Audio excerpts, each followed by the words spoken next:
live from the liquor store, man. How's everybody doing today, man?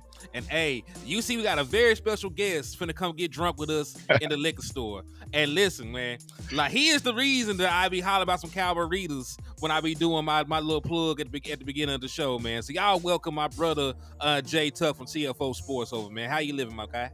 Doing good, man. Yeah, salute to the Cowboy Readers, man. That's my favorite drink this Sunday. I can't wait to get back to AT&T Stadium and have me a few. But tonight, yeah, I'm drinking water in the liquor store, man. I'm staying hydrated, you know what I'm saying? Getting prepared for this Sunday, man. But overall, I'm feeling good. I know a lot of Cowboys fans are kind of feeling, down, but I'm feeling good today. Can't complain. Hey, I'm feeling real good about life too, man. There's a lot of stuff to take away from the game, a lot of goods, some negatives, but we'll talk about it all in depth, man. But hey, y'all know the usual rules and regulations. When y'all tap in with us inside the liquor store, if y'all tap in over there on JTuck platforms, man. First and foremost, JTuck, you have not connected your pages. I think I am. I thought I did. I don't see him. I'm on my channel. I'm connected in my channel, I think. Let me see here. Yeah, you on. I just can't see it on my ends. You Gucci. Okay. Yeah, we good. Yeah. We know we ain't trying to do no free pro bono work over here now. I appreciate it. Yeah, we connected, man. What's up, CFO gang, man? What's up, liquor store? We all connected, man. Indeed, man. So yeah, y'all know the usual rules and regulations though when you tap in with your content creators, man. First and foremost, man, please hit that like button. If you can't do anything else, man, those likes go a long way in manipulating these algorithms. The more likes we get on videos, the more that platform will push it. So if you're on YouTube, hit that like button. If you're tuning in on Facebook, hit that like button. Right. If you're on Twitter, hit that like button, man. It goes a long way. So you got love for your boy Henny. You got love for your boy JTuck. Hit the like button, man. It definitely helps improve the content and the range that they're willing to push it out there for, man. Facts. So after you hit that like button, right, make sure you hit that share button. And in the liquor store, we practice manifestation because it has been a very long time since the Dallas Cowboys have won a championship. So do like my boy James Simmons. He dropped 6 shot glasses. We're trying to manifest that 6th championship in the liquor store. So if you use emoji, drop 6 of them things. If you share the content, share it 6 times. You can share it to 6 different group chats, 6 different social media platforms, 6 different Facebook groups. You can share it to 6 friends, 6 foes. It does not matter. They share the content 6 times so we can help manifest that 6th championship. And listen, I know we took an L, but it is never a bad day to slap the shit out of an Eagles fan, man. Right. And if you slap the shit out of an Eagles fan, I will be able to give you half off from all the merchandise inside the liquor store. And we got exactly what you need to succeed over here, man. Because we got Cowboy Readers, we got gin, we got hen, and everything else under the sun that can make you sin. So tap in with your boy, Henny the Moore, and come get drunk in the liquor store, man. But hey, without any further ado, man, let's go ahead and jump into the content. So what are some of your initial thoughts, man, about what you saw last night? So I know there's folks, and listen, I'm going to go ahead and pretext this. After every Dallas Cowboys loss, there's going to be a witch hunt. Right. Somebody got to burn at the stake. Somebody got to die for everybody's sins. Mm-hmm. So, but what was your initial thoughts from just seeing the game, seeing how it played off, and what went right in your mind and what did not go right? Yeah, overall, I felt good, man, from when I saw it yesterday. And, it kind of sounds crazy saying that. But, what I was really expecting is to kind of see, did we improve from that San Francisco 49ers game? Like, did we really learn our lesson? Because the games we had since then, we really just haven't been tested. So what I saw yesterday is that we did kind of learn our lesson and we fought. And I feel like the most important thing, man, Dak Prescott played incredible. Like, that's the Dak game. That's the Dak Prescott we all know and love. And he's capable of doing that. And the most important thing, it felt like Mike McCarthy said, you know what, bro? You got it. You know what I'm saying? Like, forget this text codes and all this stuff that, Henny and Tuck was trying to talk about this summer and control the clock. Listen, you go out there and just go be great. And I feel like he let Dak Prescott go do that. And then secondly, CeeDee Lamb, man. CeeDee Lamb is on a tear. And honestly, y'all, it feels weird, but it's like the first time we are using a number 1 wide receiver, like a number 1 wide receiver. Like, it kind of feels weird for a little bit. You know what I'm saying? So, getting CeeDee Lamb involved. I think defense, even though they gave up the early score, they kind of settled in, did well versus the run, did well versus AJ Brown. Even though Bland gave up the big yardage touchdown to Smitty, he recouped and recovered. That's the one thing about Bland. Like, he never he just erases it, you know what I'm saying? And always gets back to business. So overall, good game. Biggest concern, you said everyone's gonna be burning at the stakes right now, is Terence Steele, man. I didn't see it being that bad. Now, me and Landlord, salute to my guy Landlord, we did the show on Saturday. And I was like, listen, man, Terence ain't playing too well. He ain't playing hot. But I didn't expect him to be that bad, y'all. And it was bad. And I went and watched the film. I watched the film twice today. And man, we got something to talk about. So that was very disappointing. I feel like the Cowboys, we had the opportunity to win the game, but once again, the small things, right? The penalties, the executions, we were down there in striking distance. We were there, but we just didn't pull through. So like I said, overall, of course, as a competitor, you always want to win the game, but I'm not like feeling like I felt like when we lost to San Fran. San Fran broke my spirit. Which is like, bro, I don't know. You know what I'm saying? Like, I don't know, man. I was hurt, you know what I'm saying? But it's like, okay, it was a heavyweight fight. We both went out there. Both teams was lumped up. Eyes swole. They got the game, the final decision, but I feel like we're going to get the next one. So that's how I feel about yesterday's matchup. Man, I really agree with you with just about everything you said, to be honest with you, man. Like you said, I'm gonna start with the bad, and I'm gonna start, I'm gonna go to the good, because Terence Steele was not good. And listen, he really been struggling the entirety of the year. I know we haven't really talked about it because we've been winning games despite his play. And let's not lie to ourselves. Terence Steele was never the best pass blocking tackle ever. But what he got paid for was he was one of the most dominant run blocking tackles in the National Football League. He graded out, at the head of his class. He did just enough to stay on the field as a pass blocker. Mm-hmm. But I don't know if he has some mental things going on with the leg. I don't know if he's fully healthy. I'm not really sure what it is, but every time we've played a pretty decent front this year, he's gotten cooked. Like somehow he was even like even in the 49ers game, like he graded out worse somehow. Right. Like he graded out as like an 8. He graded out as a 15 this game. He graded out an 8 in that game. Not really sure how they factor that in, but like it was rough to see. Mm-hmm. Yeah, and then quickly chime in on that. I kind of posted that on Twitter today, because when I went back and watched the film, I was like, well, damn, maybe it is the ACL. I know Mike McCarthy kind of said that, but overall, when you watch him, like his kick step is perfectly fine, his base is perfectly fine, the movement is perfectly fine. It's the hand placement. Like he's like, as soon as he shoots his hands, he just got swept. Like with the Josh Sweat sack he gave up in the final drive, like it was just a simple, get your hands off me, bro. And then you watch the Hassan Reddick. It was just a quick jab step, and you're giving up the inside, and that's an outside right tackle or left tackle. The one thing you cannot give up is the inside pass rush. If anything, you want them to run the hoop. But it's just like when it came to Terence Steele, it's just they can have it your way. And I think his hands and his techniques is off. Now, maybe that's something mental stemming off the injury, right? Maybe that could be something. But, from a technically sound aspect, it was all over the place yesterday. And then also, if you go back to that 49ers game. So, it's something that needs to be fixed. And I think what happened for Cowboys fans, we had Tyron, then you had Chuma. You had so much good on the left side. We was watching the left side. But this right side has been over here struggling as well. So, we got to get that fixed to get into, where we ultimately trying to go, is that 6th championship.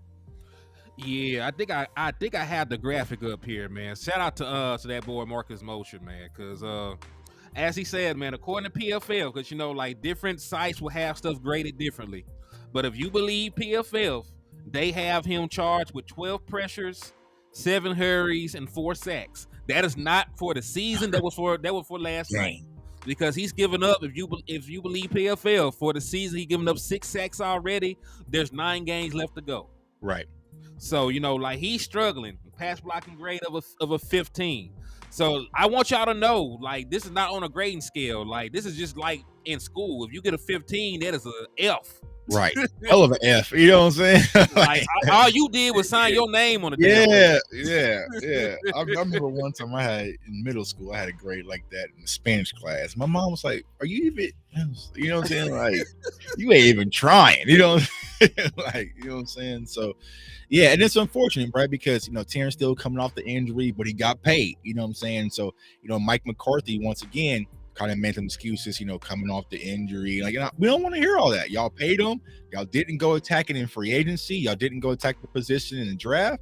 Like, he's supposed to be the guy. So I don't want to hear anything about injuries, and it's going to take some time, because right now we don't have time. We really don't have time. Like, it's week 10 and we're starting to get in the thick of our schedule. It needs to be fixed. And this is going to be a project I'm probably going to work on, because let's be honest, like, I don't need to dive too deep into the Giants, you know what I'm saying, and probably the Panthers, but Mike Solari, the offensive line coach, like, don't make that mistake that we did replace him, and thus far our offensive line hasn't looked well across the board. You know what I'm saying? So it's like, all right, now I'm gonna start looking at the coach, because we saw what Mike McCarthy did with the defensive coordinator when he brought in one of his homeboys and Mike Nolan. This might be a similar situation with the offensive line coach. So we're definitely gonna take a look at that.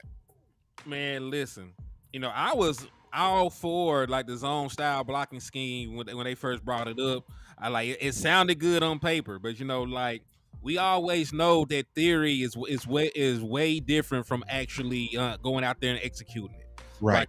On paper, I understood it, understood why you want to move to it. You got some pretty decent athletes on the offensive line, get them out in space, creating these options for Tony Pollard in the run game to either take a place out or give him the cutback option.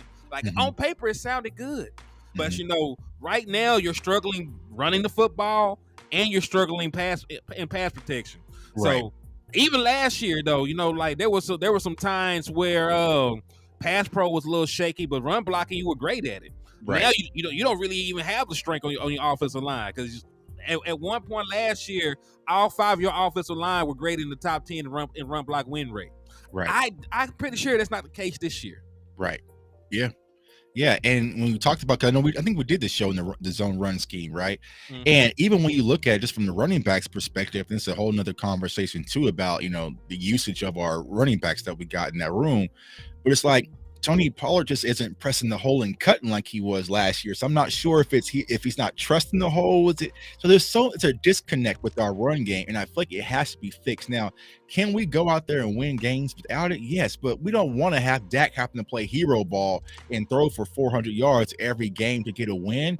So these next 2 to 3 games, y'all, I know you never want to look past your opponent. You never want to look past your opponent. Y'all know my motto, right? We respect our opponents, but we'll fear nobody. But these are games where you have to say, okay, these are the things that are not working for us that needs to be fixed, and you need to make a conscious effort to go out there and fix it. So I mean by the run game, I mean by the blocking, I mean by the red zone efficiency. These are the upcoming 3 weeks where you really want to test that out and get things in motion before we get to Seattle and back to Philly, etc. Mm-hmm. And listen, that is the thing.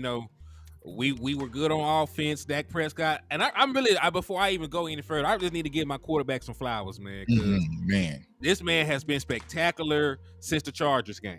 Mm-hmm. Like, since the Chargers game, when he said he made the conscious effort, because they asked him, what about the 49ers game. He said one of the reasons he felt that they lost is that he did not run the football enough. He said he didn't utilize his legs. He made a conscious effort ever since then. And while he's not running for a whole bunch of yardage, you see him breaking out of the pocket, extending plays, making plays off script. You see him rushing for first downs. You saw him get the 18-yard rushing touchdown in the Chargers game. And over the last 3 games, Dak Prescott 9 touchdowns, 1 turnover. Mm-hmm. Yeah. So and I feel like when it came to Dak, we heard all the outside noise all season, right? The turnovers, the interceptions, and it got to a point where I think that Mike McCarthy kind of nerfed Dak a little bit, kind of broke him, because it's like you saw a lot of the, pre-snaps adjustment that Dak, like, he wasn't doing that in the first few games. You know what I'm saying? It was just very stale, very vanilla. We're looking like, okay, all right, what's really going on? And I feel like after that 49ers game, it was Mike McCarthy saying, listen, bro, this is not working. You know what I'm saying?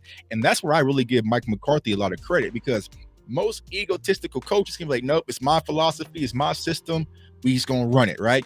But nah, he heard CeeDee Lamb. You know what I'm saying? He heard CeeDee Lamb loud and clearly, like, all right, bro, that's my bad. I'm not getting you the ball. He heard Dak Prescott and said, listen, let's kind of change things up and put you in full control. And we saw that in the Chargers game. So, that's something I give, hats off to Mike McCarthy, because if not, who's telling how this season could be looking right now? You know what I'm saying? Because that offense philosophy just wasn't working, especially with the run game not involved, like we've been talking about. So, Yeah, man, I completely agree with you on that. And let's put this into a little bit more perspective because, I compiled Dak Prescott's numbers so far this year. So as of today, right? Because remember, the Chargers and whoever else ain't played yet. So, I expect Justin Herbert's numbers to improve too.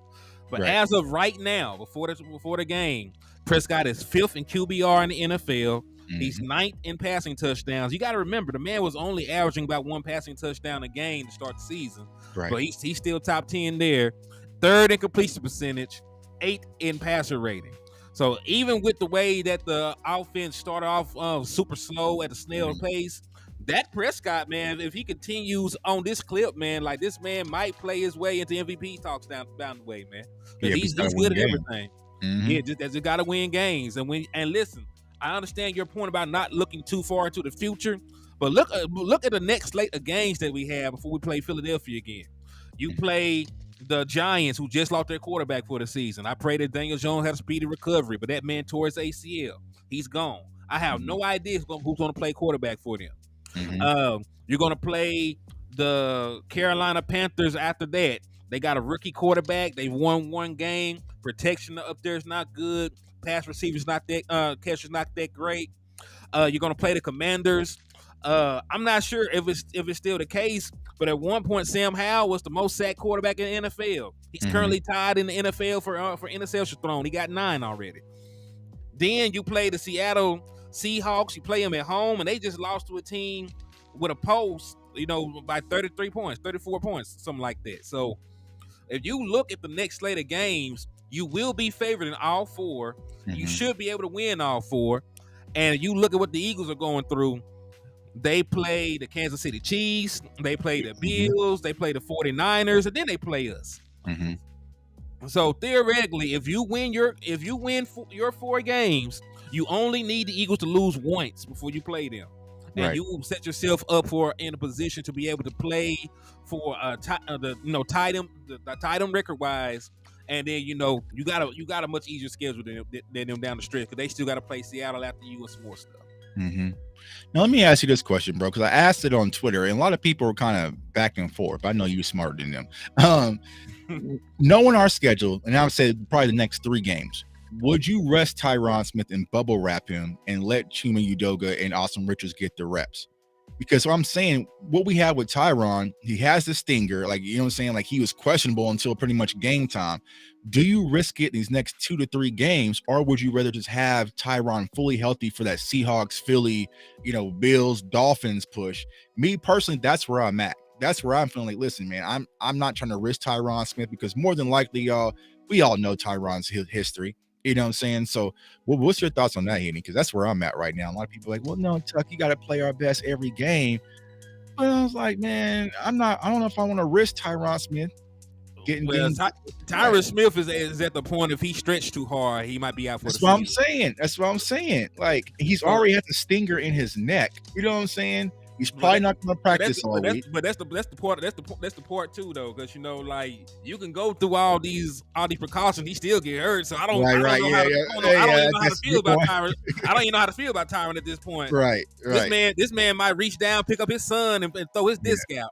So I don't know. I didn't feel like the football. He get hurt in walkthroughs. He got hurt. This man got hurt in a walkthrough.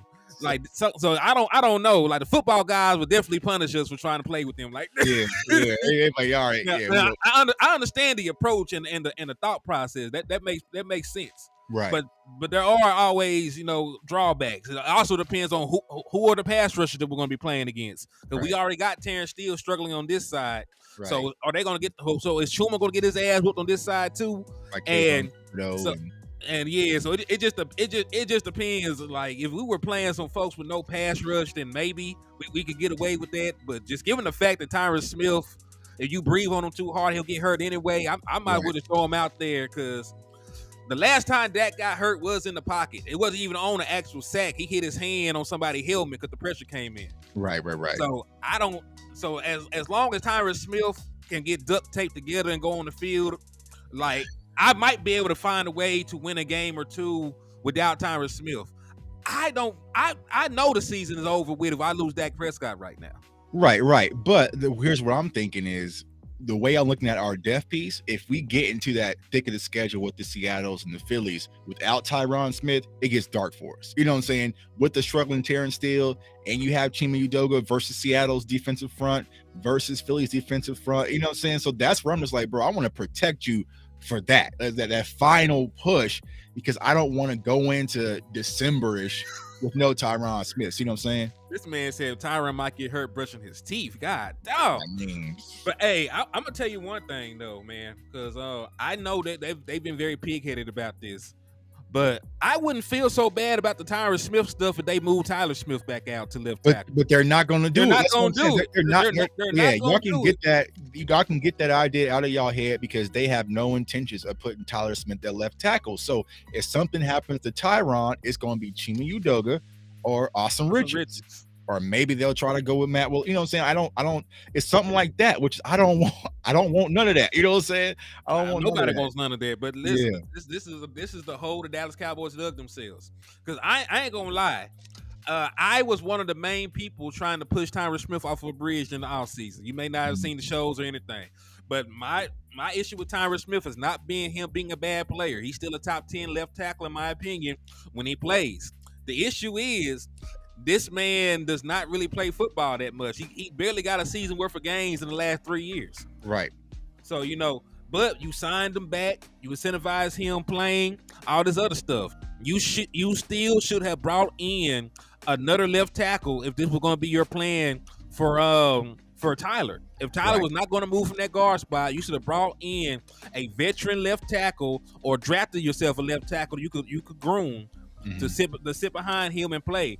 Listen, I like Asim, but when I talk about another tackle to bring in, you got a tight end right now that ain't doing nothing for you. Right. You got, I listen. I like Junior Fihoko. This man don't get on the field. Right. So you could have used a draft pick higher than the fifth damn round to get that boy. Because I'm not mistaken, there was a highly touted tackle that fell to like the 4th round. If I'm not mistaken. Well, here's my problem with the whole idea on tackle when it comes to the draft. We know we're kind of backtracking, but it's like they had the conversation between Matthew Barajan, the left tackle of Syracuse, and Mozzie Smith. So y'all were going back and forth. Okay, boom, boom, boom. You decided to go with Mozzie. Okay, cool.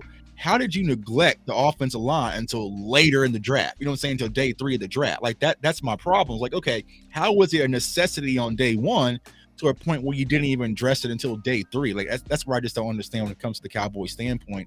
Now, I never thought about it like that. Yeah, that's what I'm saying. So like, yeah, like you were having a back and forth discussion, offensive lineman or Mozzie. You went with Mozzie, and then you just said, yeah, Juwan Jones, who's playing phenomenal right now. You just say, you know what? I had a much higher grade on that board than the damn 4th round pick. I think I had him with like a low first, high 2nd round grade. If I'm not mistaken. Yeah. So you had guys there. I mean, even you could have went with those Cyrus Torrance who went to there was tons of guys there.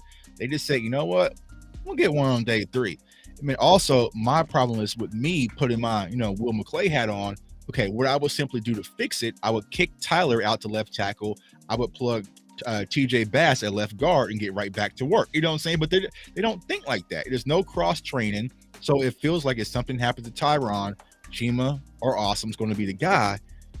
And I want them to get reps to be prepared to be those guys when we get to the trenches. But it's a whole other conversation. But yeah, I mean, you ain't said nothing wrong. It just, when we're talking about, trying to win a game, like, and it's different. This is not the NBA. If we get into a playoff game, like, we got that one game to figure it out. Right. You know what I'm saying? So you got to have your shit together. Right. If it comes to the point where Tyron Smith goes down before a playoff game, I don't need to see Chuma Edoga ass out there. Listen.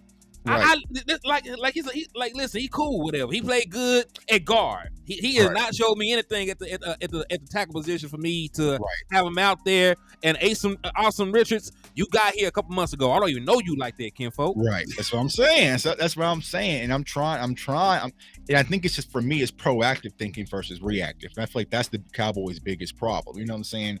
So it's like, okay, if something happens, let's say, for instance, we get Tyron for the next 2 games, but Thanksgiving, he gets nicked up. Okay, now we have Seattle, and you got Chima Udoga versus Seattle. Then you got Chima Udoga versus Philly. You got Chima Udoga versus Buffalo, and Chima Udoga. Nah, you know what I'm saying? So, it just is what it is, man. So Tyron's got to stay healthy. Bubble wrap him, do what you got to do, but I'll consider it. All right, so, hey, Popeye Peach 187 hit you with a $5 super. Appreciate you, my guy. He said that Dallas put the NFL on notice on what this team can be after the Philly game, still killing us though. I'll start because I don't think they put them on notice because I think everybody know we're a good team. I don't think that was ever in question. You got an all pro wide receiver. You got a quarterback that's always been viewed in like the category of being a top 10, borderline top 6 player. You got a future Hall of Fame left tackle. You got a future Hall of Fame guard.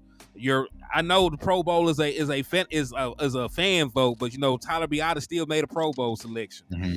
You look at everywhere else. Hell, Tony Pollard made a Pro Bowl selection. Mm-hmm. Michael Parsons is supposed to be the best defensive player in the league. Coming into the season, you had Trayvon Diggs, who was an All-Pro selection. You're supposed to have the best safety room in the National Football League. DeRon Bland, I felt got snubbed from an all-rookie team last year. The boy had 5 interceptions. Mm-hmm. So if you just go top to bottom, you look around at the talent we got like great talent on this team. So I don't think anybody is surprised when Dallas Cowboys play good.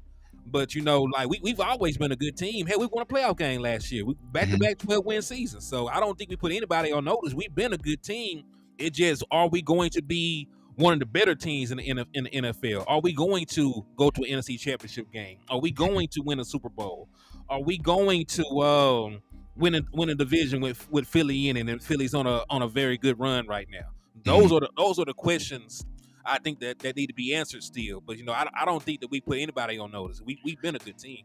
Yeah, I mean, and I think I kind of get what he's saying a little bit, because I think that we did change a lot of people's opinion about us, right? Because the one good game or matchup that we did have, we kind of folded and got beat. So if you were like, the Cowboys, what I'm saying, they fake, they pretenders, and you felt that way going into this game, I think you may have changed your thought. I mean, hopefully, I think you would have changed your thought seeing what we did last night. But as far as what we're trying to accomplish, I feel like we're right where a lot of us kind of had it. You know what I'm saying? Like, a lot of us didn't have us being undefeated, going. It's like, we're scrappy. And here's what I try to tell Cowboys fans. The best thing about this season, y'all, that we didn't get in the past 2 years, we will know who we are and what we are really about when we get to the playoffs, because we're going to be battle tested. We're going to go play San Fran. We'll play Philly twice. We'll play Seattle. We'll play the Lions. We'll play, the Dolphins. We'll play the Bills. Like, so by the time we get to the playoffs, it wouldn't be that we're probably just flying on an all-time high 40 burger and teams and kind of just back our way in there like we did 2021. Like, when we get to the playoffs this year, y'all,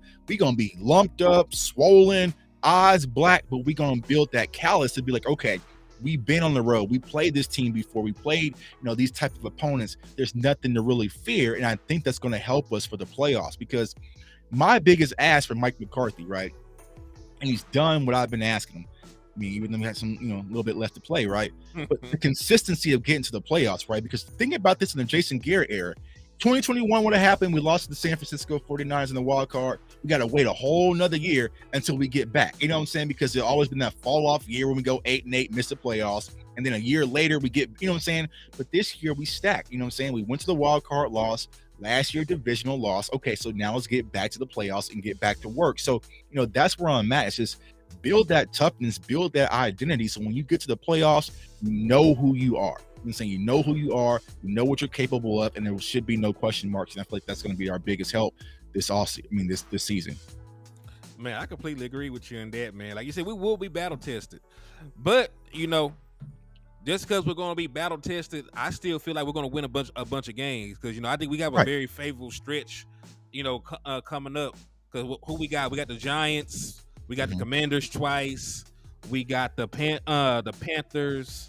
We get Seattle at home, we get Detroit at home, and they're a good team, but they've never been Dak Prescott in 8 years. Right. I like to throw that out there because folks love to give teams stuff. And then listen, you should be able to beat Philadelphia at home. Like I know it was tough going up there on the road, but I do expect to get a little bit of home cooking, favorable whistle, and different things like that in Dallas. That's usually how it goes with any divisional games. And also, the Dolphins team that we get on Christmas is going to be different what everyone else got, because they should have Devon A-Chain back. They should have, like they're getting Jalen Ramsey back. They already have one back. So they're going to be different. So it's like, you're going to be tested. The Buffalo Bills too, Josh Allen going to go out there and try to shut me up a little bit. So like I said, you're going to beat those teams that a lot of people said the Cowboys can't beat, or play against those teams. I'll say that again, that it's people said the Cowboys can't beat. So you'll really be able to show improve. And like I said, you're gonna get your jaw broken in a few games. Like someone just said, like Detroit's physical. That's gonna be a physical, tough game. Knock them out, you know what I'm saying? You're gonna be sore after. Same thing with Seattle. You're gonna be sore. Philly, you know what I'm saying? So that's what I'm looking forward to. Mm-hmm. And listen, man, let me ask you, see how you feel about this. So as a whole, I think we actually have been slightly better against the run this season. I think that was one of our bigger Achilles heels coming into the year. But we haven't. Now listen, we have some games where a team ran all over us, but we still have not allowed a singular guy to go crazy, have 100-yard rushing against us. And I think if we can force teams into more obvious passing situations, let Michael Parsons eat, not let them just run the ball down our throat and get these chunk yardages and keep our offense off the field. I think we have realistic opportunities to win most of these games. Yeah, and I think when it comes to our defense, there are some things that we need to fix, and we'll talk about it this week. I feel like sometimes with our secondaries, especially the slot corner, Jordan Lewis hasn't played his best, and he's been coming to target. So how do we fix that? Even our safeties. I love all three of them, but they've been a little shaky. So when it comes to our safeties, my biggest frustration and knock with the defense is opening drives. You know what I'm saying? Like y'all are allowing, like in a lot of these games, for the offense just to march down and get in a scoring position, you know what I'm saying, and score opening drive, right? So we all know our Cowboys offense always starts off flat. So we go 3 and out, you punt the ball, and they mark like it already puts us in that hole. So, what I want to see with this Cowboys defense, they've done well against the run, like you said, and even like 100-yard receiver as well. They broke AJ Brown's streak. But who are we if we're not getting turnovers? You know what I'm saying? Like, okay, if we can't rely on the turnovers, who are we? You know what I'm saying? Because a lot of these good quarterbacks, once you kind of get up there, besides like Josh Allen, they're not going to give you the ball that often. They're going to put the ball in harm's way. But can you still get stops when we need stops? And I feel like yesterday we did, but in the third quarter, y'all, we just needed that. Come on, defenses, give me one. Just give me the ball back. And they just couldn't get it. And Philly was able to get those chunk plays, kind of march, down the field and eat up a lot of that third quarter. So, I feel like our Cowboys defense overall is perfectly fine. Osa's playing phenomenal, man. I can't say enough about Osa, even Big Hanks, DeMarcus Lawrence, so the list goes on and on. I think that, just the secondary and the corners, that's where I'm really getting concerned, because a lot of people are talking about Jordan Lewis, but then it's like, you got to maybe go with Izzy. You know what I'm saying? It gets thin again. So if we get back to that depth piece, where it's like, do we really have the depth outside of the 3 corners that we have right now? And as of right now, I don't know. You know what I'm saying? Like Nashawn, I mean, yeah, Izzy played well last year, but what's going to happen? Are you going to put him to the outside and move Deron Bland back inside? So it's like, it's those question marks I really don't like when it comes to our defense. Well, I put Izzy in the slot because that's where he was when he was in the playoff games, and that's where he played the best at. Yeah.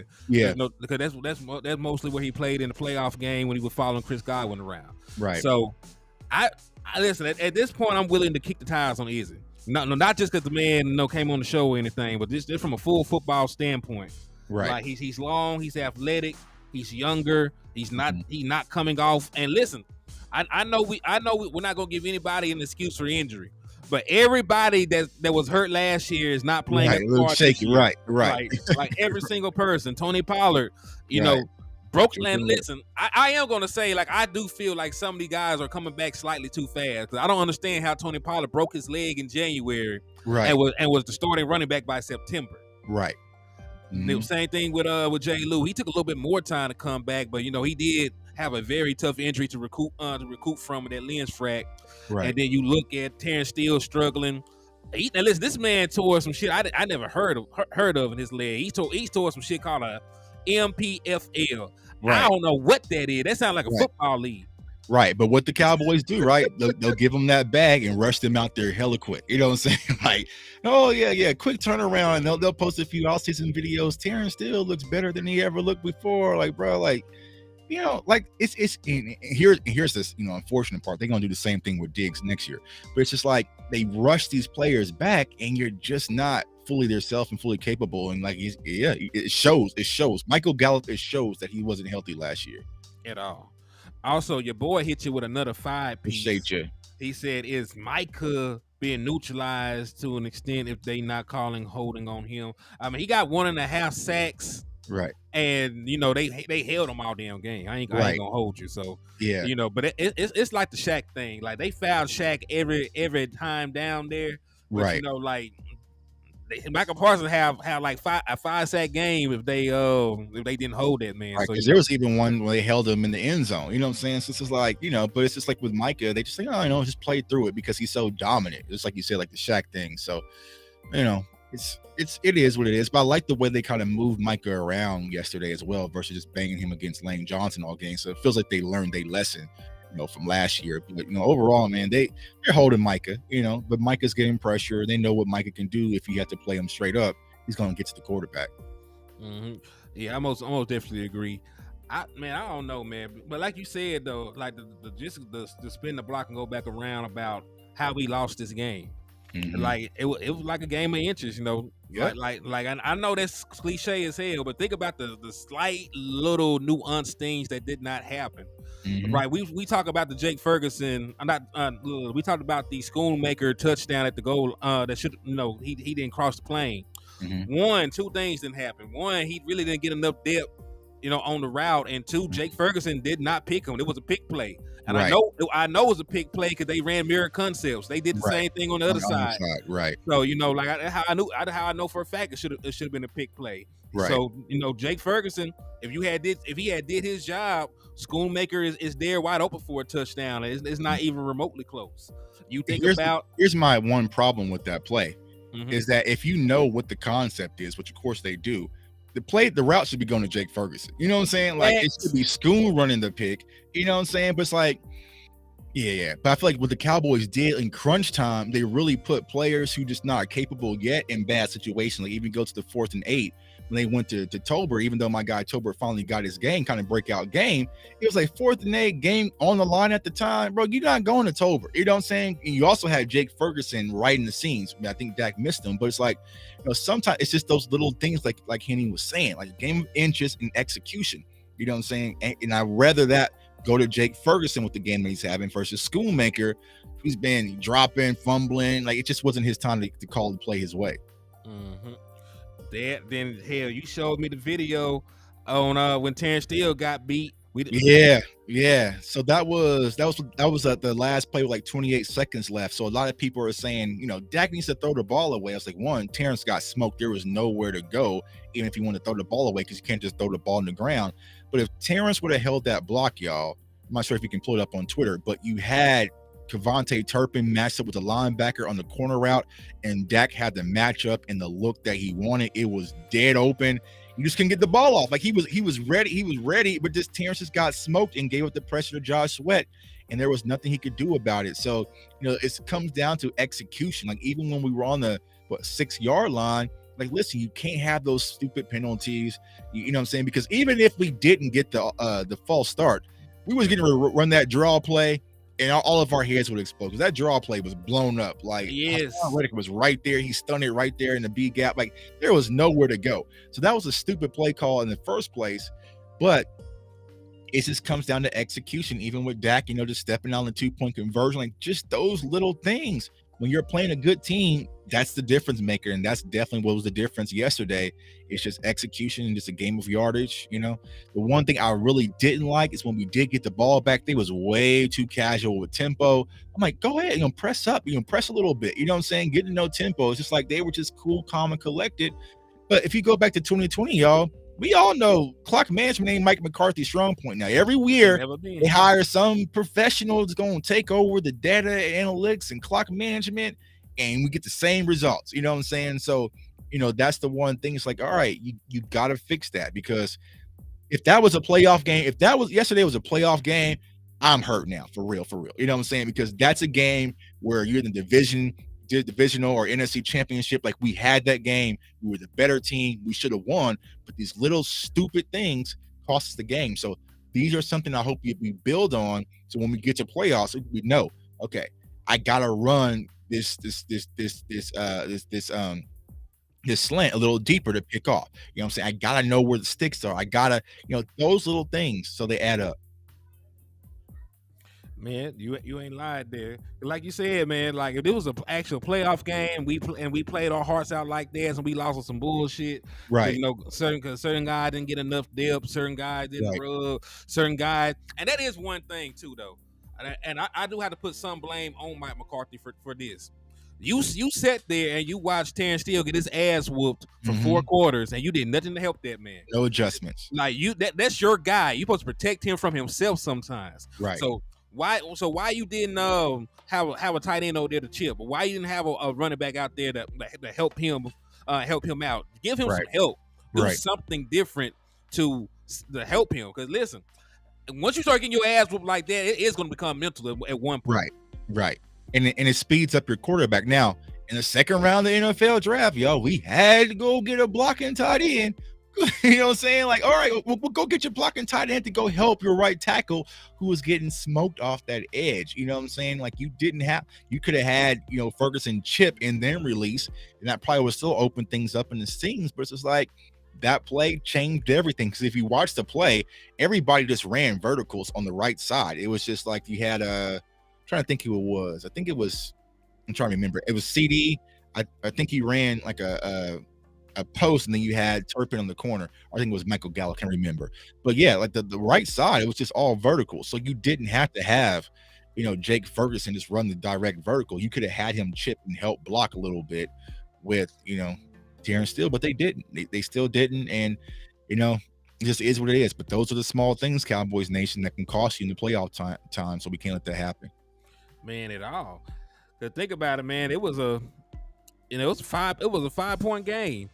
When you think about knocking that touchdown right there, Dak Prescott stepping out on the 2-point conversion, Michael Gallup dropping a ball on third down, having to settle for a field goal. Not be able to get points on your first drive in the third quarter, because some stuff got wonky. Brandon Aubrey kickoff out of bounds, out of bounds. Ken Folk just got here, 15-yard face back. Oh yeah. Evans. Yeah, Rashad Evans. Yeah. So like just little goofy ass shit be happening, man, and you don't have. We got lucky. We got lucky on that Jake Ferguson push and shove, because I thought, like, I had my kids watching the game with me, and that's when I was like, man, what y'all doing? You know what I'm saying? Because that was so uncalled for Jake Ferguson to throw him off the pile. You know what I'm saying? Because that was going to cost the, you know what I'm saying? So those little things, man, we just got to be smarter. And I don't know, man, because we've always talked since Mike McCarthy's been here about more discipline and less penalties and different. Now, ultimately, the penalties kind of outweighed each other and kind of meshed up against each other. But it's like those stupid things can cost you, man. Like Rashad Evans, bro, like you kick the ball out of bounds. Like, why are you pushing helmets? And like our punt team does the most, and I hate it, bro. Like if I'm, you know what I'm saying? Like if I'm a special teams coordinator, y'all run down the field with y'all hands behind y'all back, because y'all it's always going to be a block in the back. It's always going to be some pushing and shoving. It's always going to be something in special teams that moves our offense back. Like, bro, he's going to fair catch it. Like, just don't screw it up. But somehow, Cowboys they can't play discipline. Man. And listen, at this point, man, it's been 3 years. Right. Like this is about a 4. This is Michael McCarthy's fourth year, 2020, right. 21, 20. Yeah, this is 4th year. This is about a discipline they're gonna be. Right. You are who you are. You are at this point. You are who you are. So I don't even care, about the penalties at this point, because it's not going to stop. I just hope and pray that they're not going to get a penalty at the worst time. But they did. You know what I'm saying? That's what happened. You know what I'm saying? Like when and one thing, it's like, okay, boom. You knew that was Jalen Carter jumped. He damn near jumped all the way across the line of scrimmage. Why didn't Tyler Bayarda snap the ball? Like, you had a free play. And like Dak was like snapping, you know what I'm saying? Like, so it's like those little things. Like, why didn't you snap the ball when you knew Jalen Carter jumped across? You had a free play. So it's like they work on that. Yeah. As soon as Dak give you the trigger word, you just hike it. Don't care what happens. You know what I'm saying? So it's like it's those little things, and it's really uncalled for, because it's not like we have a rookie center out there. It's not like, you know what I'm saying? Like, we have some guys who's been playing for years. You should be more aware of that. But once again, that's the difference, y'all.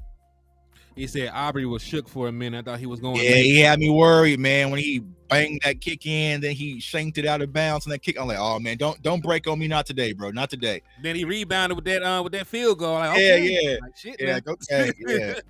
Like I said, man, I saw Money Maher last year, man, in Tampa, live and direct. Like, bro, what happened? You know what I'm saying? He just broke right in front of my eyes. So I was like, no, we can't have that. That shit was sad. He said Brandon Mayer.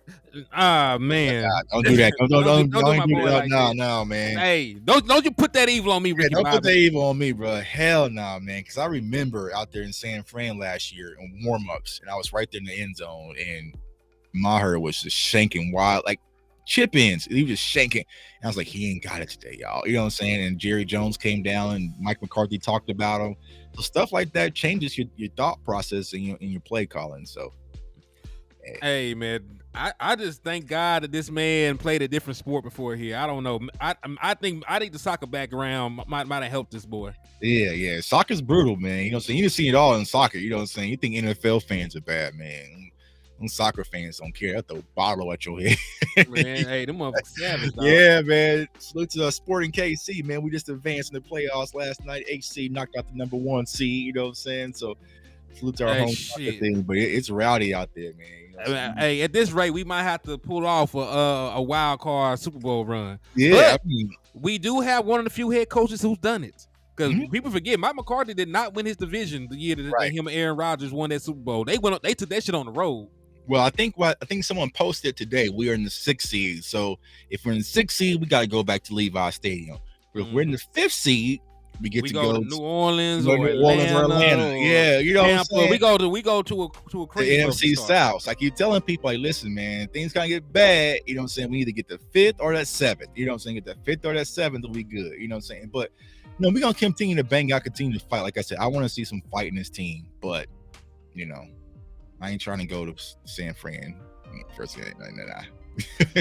Hey, Trey said he liked the combo, man. Hey, appreciate you, man. It's always fun rocking with my guy Hitty, man. You know what I'm saying? So yeah, man. Cause we did I don't know if y'all had seen it. Me and Tuck had did some shows, over the course of the summer, man. We broke down concepts.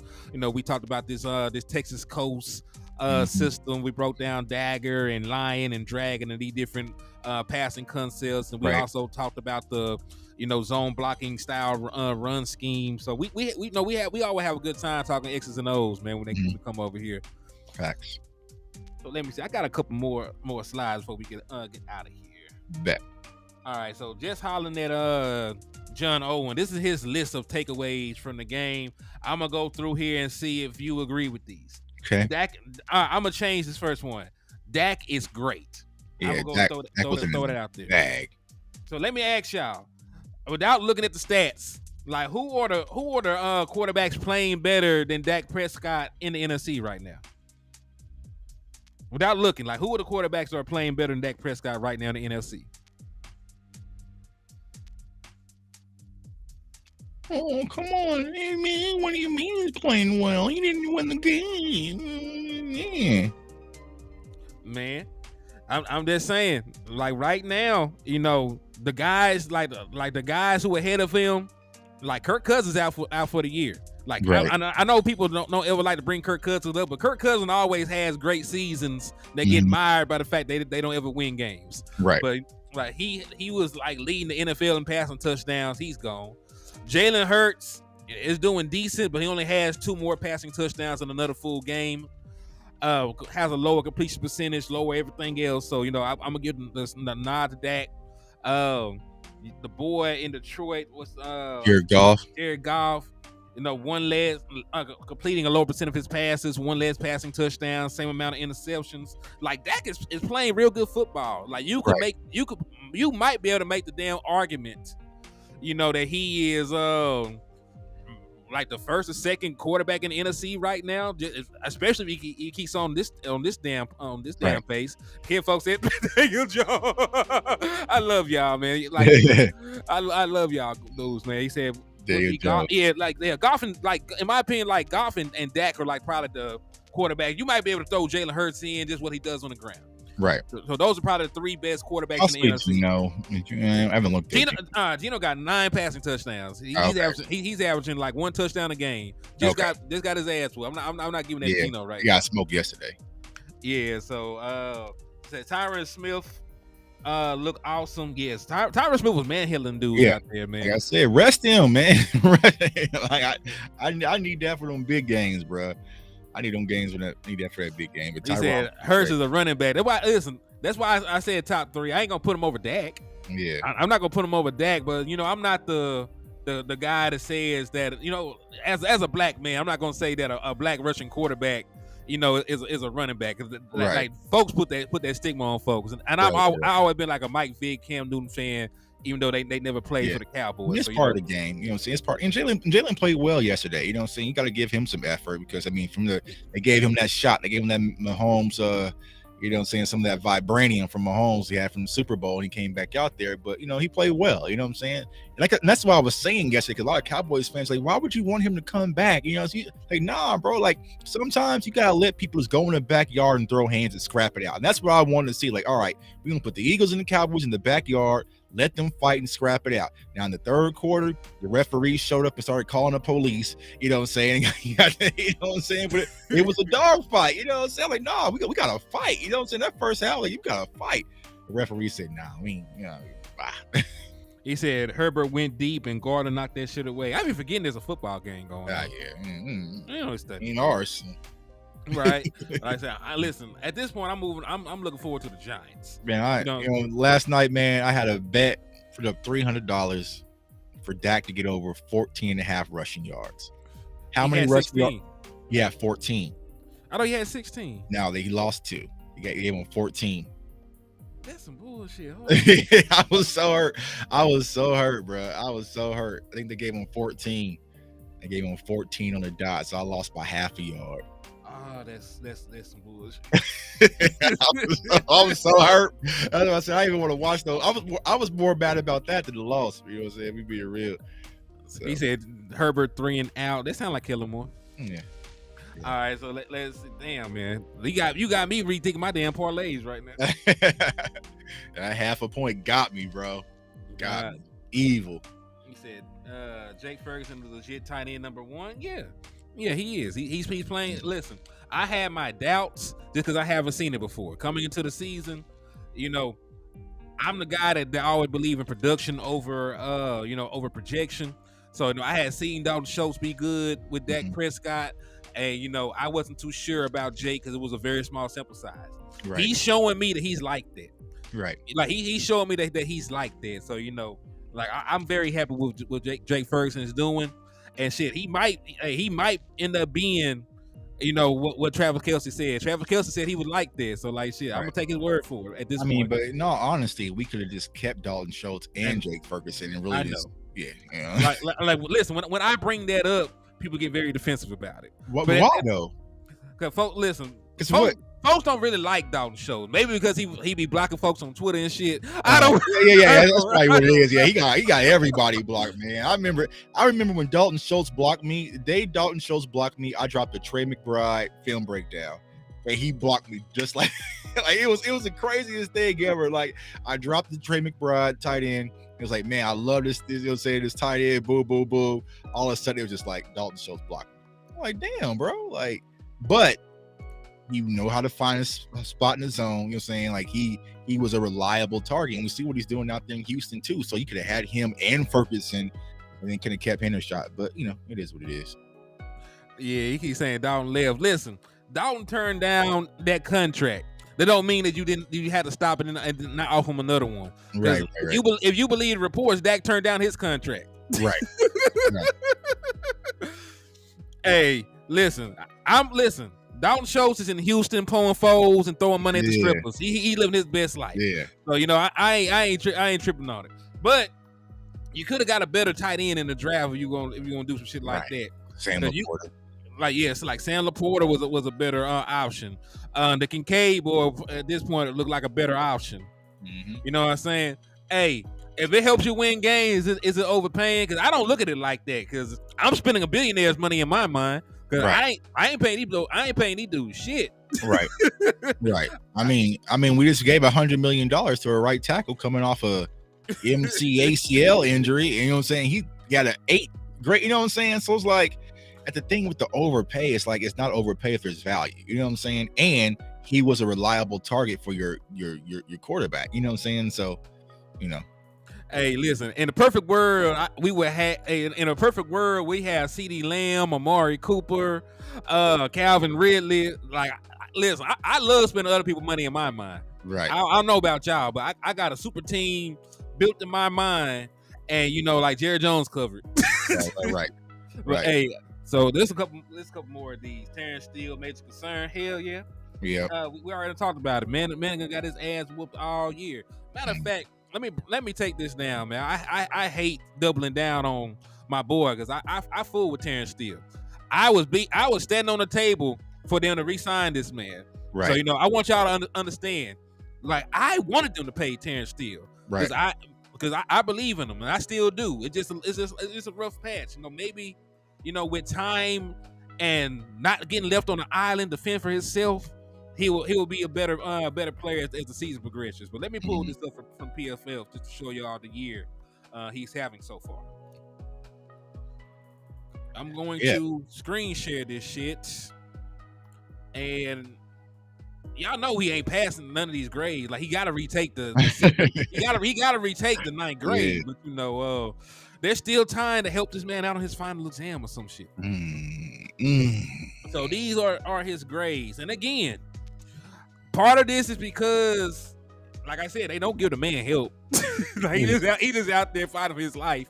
But graded out overall 45.4, pass blocking grade 35.0, run blocking grade is even taking a dip. And he was probably your highest graded run blocker last year, if I'm not mistaken. He was one of them. That took a dip. So he's got 5 penalties this year. 6 sacks allowed. So this is overpaying, y'all. 6 hits, 28 pressures. Yeah. So really, outside of the last game, he only gave up 16 pressures. The other games combined, but damn.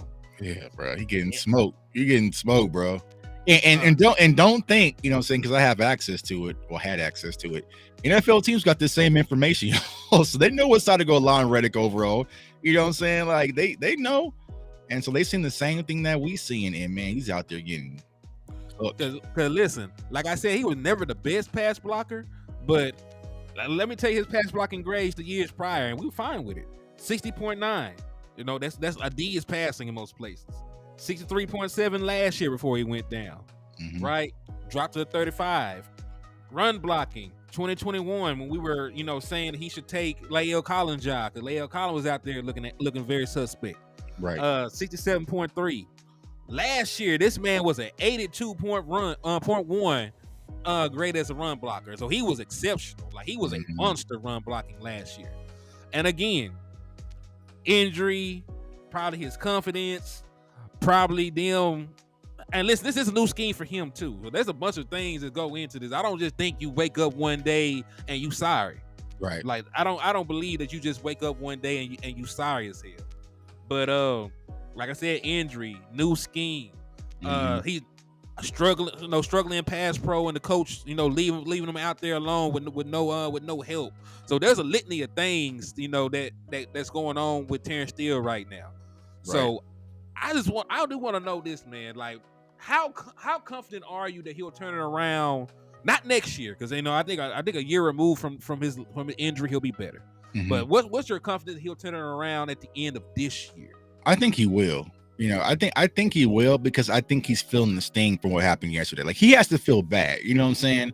Like, he has to feel bad about what happened yesterday, and I think he's going to make the conscious effort, you know what I'm saying, to fix it. And I think they're going to work on fixing it. So, I think, like I said, once again, these next 3 to 4 games, this is where you got to find your rhythm. You got to find your rhythm, getting momentum. Now, one thing I will probably say about Terence is, since the Cowboys aren't running the ball as much, from an offensive lineman standpoint, it doesn't let you get into motion, get into rhythm a little bit. So if you're just dropping back in pass pro, sometimes it's not your best ability. You know what I'm saying? So, I think just got to find some ways to help Terence. But I think he'll turn it around.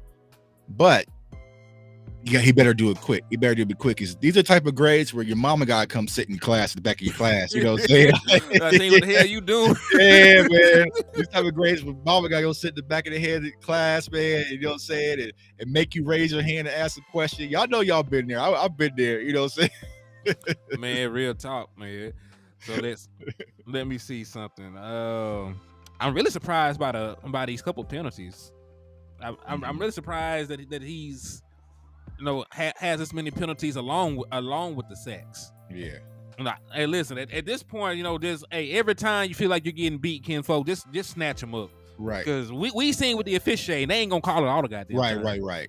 At this point, man, I'm telling Terence Steele to play dirty until they get his shit together. Yeah, man. I mean, he can't even get. But that's the thing. He can't even get his arms around their neck. Like you know what I'm saying? Like he ain't doing nothing because the film clips I broke down. Like he dropped. He does his kick step, and his hands are like down in his pocket. You know what I'm saying? And by the time he gets his hands up, Josh Whitler just said, "Nah."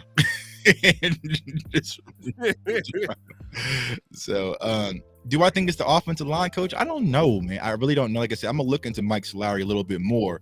You know what I'm saying? Because he's kind of the hit and target. He don't do no interviews. He kind of stays in the background. But our offensive line play hasn't been good across the board. You know what I'm saying? Like I expected a lot more from our starting five. You know what I'm saying? Like that was the thing I couldn't wait to get. Give me my starting five out there. Let's see what our offensive line looks like. And yesterday they did well, but Terence didn't. So, we'll see. Yeah, and like I said, man, like I understand he's getting paid, top right tackle money, but you still got to help the man out, right? Like, cause listen, it gets to a point where you protect your player by either benching them or helping them while they're on the field. We're not going to bench him because he's really still our best option. Right. He's still our best option at the right tackle position. Right. So you need to give him help on that side. Like let's just be real, because he gave up 4 sacks. It really could have been 7 or 8, because you got to think how many sacks Dak Prescott avoided. Right. Bailing out on the backside. Right. So I don't know. And listen, like not just the ACL. I think that's one thing that gets lost in translation. He tore his ACL, right. He tore his MCL, and then he tore something called a MPFL or some shit like that. Damn. Like he tore some stuff I ain't never heard of before. Right. So I believe, like you said, I think as the season go on, he'll get better because I think he'll feel healthier. But man, I just don't know, man. Let's see. Let me see if I can share. Hold on. Yeah, you should be able to. Let me see. And then all you got to do is hit the share thing, and then I'll accept it on my end. All right. There you go. Now I just need to slide down. Booyah. Okay. All right. So this is my film, bro. So this is what I broke down on Twitter on Terence Steele. Now it's kind of you know what I'm saying, the long way. But watch him just like with his kick step. So it's not the ACL. Everything is good. But when he goes to shoot his hands right there, y'all, his hands just come down. He gets wiped. You know what I'm saying? Like it's his hand placement, it's his technique. And then he gets the hoop ran on him. You know what I'm saying? So that's why I was saying when it comes to Terence, it's like it's a technique thing, and he just gets whooped. And so a lot of people are like, well, Dak has to get rid of that, bro. Dak has no time to get rid. Like Dak had to just throw the ball in the dirt and it would have been a grounding, you know what I'm saying? But that's uncalled for. That's uncalled for at that moment in the game on the line. You have your right tackle who's $100 million man right there, and he's just getting smoked off the edge, you know? And yeah, and listen, you is not lying about the ground and stuff. They threw a flag on Josh Allen, and I'm not a Josh Allen apologist. I love Josh Allen slender, but they threw a flag on him for a ground that was so egregious because it was an option route. Dude just didn't run where he thought. He threw the ball over his head. Right. They called it That's ground. what I'm saying. Like, because Dak even thought about it. He was like, man, I can just. He was like, nah, bro, just just eat the sack. You know what I'm saying? Because there's nothing he could do. But yeah, that's uncalled for, bro. That's uncalled for. So it's all good. DC for Light, Texas. The drawing was Monday. I did the drawing Monday. Yeah. So the 3 winners of the drawing, because y'all know I had raffled off a copy of Madden, a jersey, and a bobblehead. DP Johnson won the bobblehead. Who the hell else won? Oh yeah. DP Johnson won the bobblehead. My boy S.A. Richburg won the copy of Madden, and then Kinfolk actually inboxed me, so I do remember his name who won the jersey. It was, hold on, I'm finna get there. Where my brother at? It was Mike Nelson. So Mike Nelson won the jersey. So those were the three winners. These were like Texas. I have not started another raffle yet, but I'll probably start one before the month's out. So y'all just stay tuned, and I'll let y'all know. But in the meantime, you want to support the content, support your boy Henny, hit the Cash App, it's $Henny the more, or you can hit the super chats or the super stickers. But let's continue on though, man. Cause hey, do you got the clip of the pass play? Let me see. Go ahead and break that heart like you broke mine. I know it's. I mean, I get so many comments on Twitter. They pushed it away. Let me see. I'm gonna find it. I'll find it for y'all here in a second. Because actually, Trey said he got the 5 and man name. See here. Yeah, I'm gonna show this to y'all. A lot of people are like, well, Dak has to get rid of her. You know what I'm saying? Like, brother, it wasn't. That's the. No, not the 4th and 8. We're talking about. I'm talking about. This is gonna be that same play. This was what yeah, it's that same exact play where Terrence gives up the yeah, here it is. He would talk about the 4th and 4th and 8 to where he tried to. Now this is a different play we're talking about. On this play, you're finna see if Terence Steele does not beat, we win this game because Dak was trying to make a throw into the end zone that was wide open.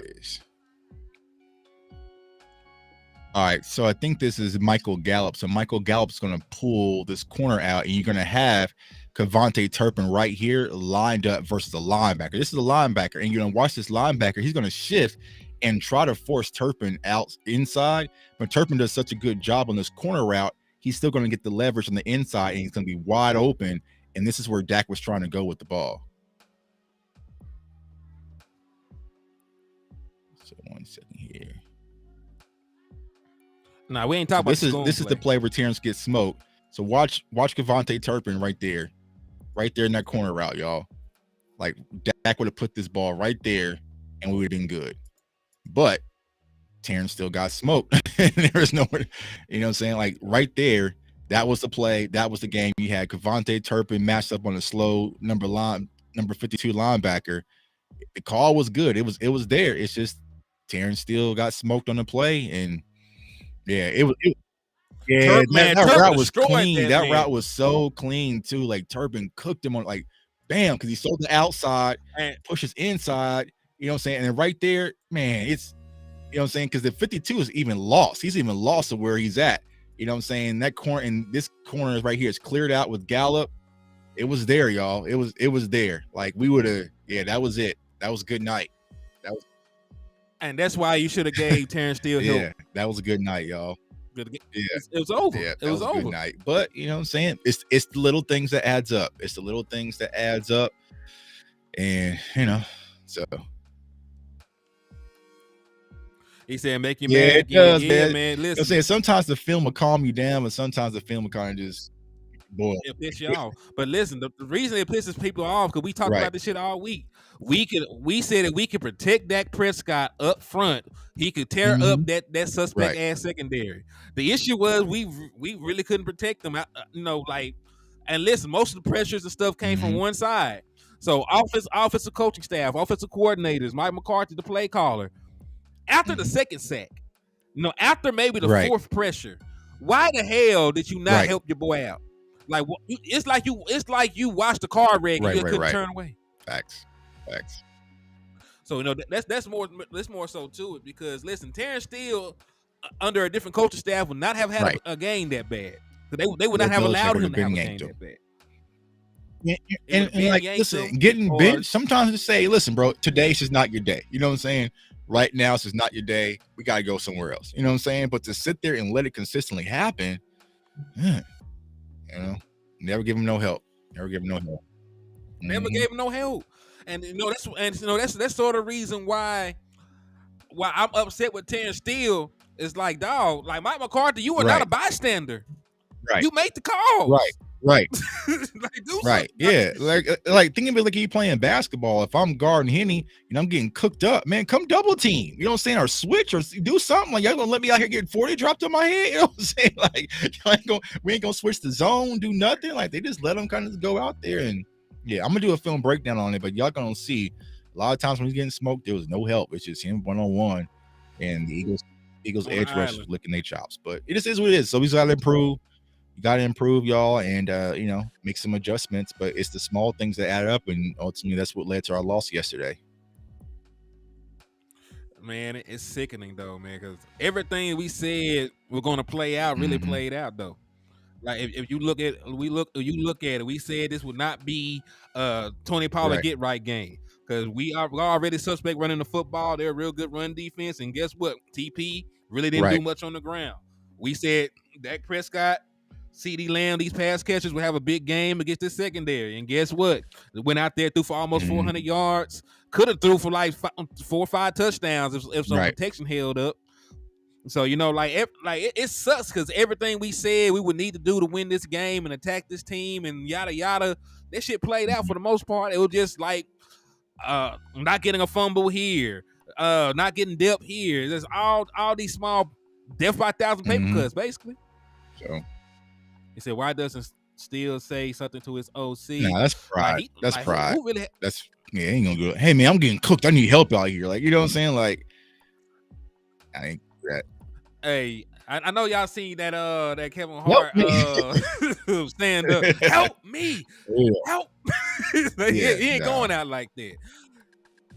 Now it's up to the coaches, man. Like listen, especially with the offensive line, there's an offensive line coach, there's a offensive coordinator, there's a in our case, there's a play caller who is Mike McCarthy. Like there are multiple people that could have inserted themselves into the situation and resolved it and not watch it happen. And that's one of the critiques that we had about the pass regime. We said they never made adjustments in time.